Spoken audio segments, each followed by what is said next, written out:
Hello everyone, আসসালামু আলাইকুম। তো চলে আসলাম নতুন একটি ভিডিও নিয়ে। আজকের ভিডিওতে দেখাবো আপনি কিভাবে স্ক্রিন রেকর্ড করবেন। স্ক্রিন রেকর্ড করতে হলে আপনাকে অনেকগুলো ট্রিপস অ্যাপ্লাই করতে হবে। দেখা যায় আমরা নর্মাল অ্যাপস দিয়ে করি, নর্মাল কোনো ওয়েবসাইট দিয়ে করি, সেক্ষেত্রে আমাদের একটা যে ব্যাকগ্রাউন্ডে যে একটা লোগো থেকে যায়, ওই লোগোটা আপনাদের থেকেই যাবে। কিন্তু আজকের ভিডিওতে আমি যে টিপস অ্যান্ড ট্রিক্স দেখাবো সেটাতে যদি আপনি অ্যাপ্লাই করেন, সেক্ষেত্রে আপনার ফোন দিয়ে যত কিছু রেকর্ড করেন কোনো প্রকার আপনার সমস্যা হবে না। তো আজকের ভিডিও দেখবেন এবং এ টু জেড দেখবেন। অবশ্যই আশা করি আপনার আজকের ভিডিও থেকে ক্লিয়ার হবেন কিভাবে খুব সহজে স্ক্রিন রেকর্ড করা যায় মোবাইল দিয়ে।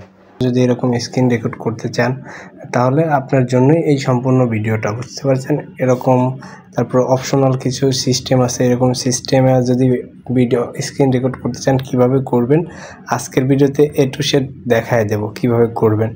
তো তার জন্য আপনাকে একটা অ্যাপস ইনস্টল করতে হবে।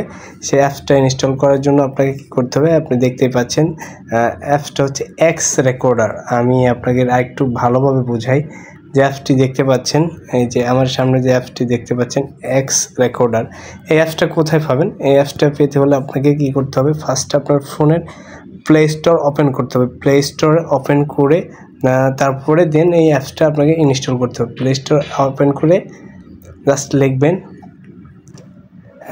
ভি রেকর্ডার লিখে সার্চ করবেন। ভি রেকর্ডার লিখে সার্চ করলে এখানে অনেক আসবে। আপনি কোনটা ইনস্টল করবেন সেটা হয়তো আপনি জানেন না, কিন্তু আমি আপনাকে দেখাই দেব। অনেক আসবে, দেখতে পাচ্ছেন।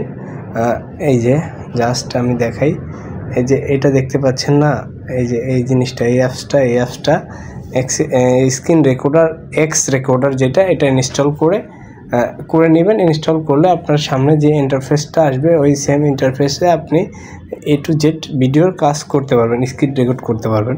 তো আশা করি আজকের ভিডিও এই পর্যন্তই। যদি ভিডিওটা ভালো লাগে অবশ্যই একটা লাইক কমেন্ট করবেন, আর চ্যানেলে নতুন হয়ে থাকলে এরকম নতুন ভিডিও পেতে অবশ্যই চ্যানেলটা সাবস্ক্রাইব করবেন।